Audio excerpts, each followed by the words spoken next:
আসসালামু আলাইকুম। আজ আমরা দেখব একটা ইমেজকে কি করে মার্কিউ করা যায় বা অ্যানিমেট করা যায়।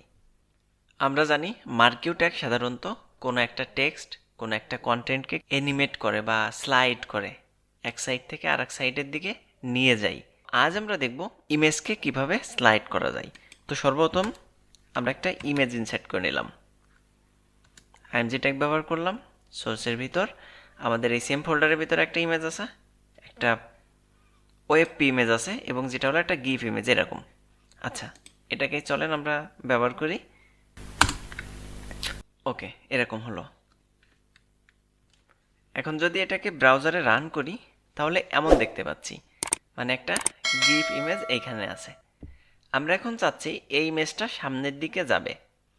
তো আমরা জানি মার্কিউ ট্যাগের মাধ্যমে আমরা এটা করতে পারি। আপনারা যারা মার্কিউ ট্যাগ সম্পর্কে জানেন না তারা ডেসক্রিপশন থেকে ভিডিওটা দেখে নিতে পারেন। তো আমরা চাচ্ছি এই ইমেজটাকে এই বাম থেকে ডানের দিক নিয়ে যেতে।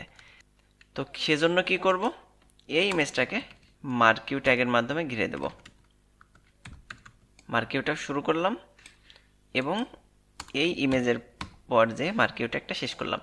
এখন দেখেন যেটা হবে যে ওই ইমেজটা এই যে এই দিকে যাচ্ছে, ইমেজটা উল্টা দিকে যাচ্ছে, কারণ আমার ডিরেকশন চেঞ্জ করতে হবে। বাই ডিফল্টভাবে রাইট থেকে লেফটের দিকে আসে।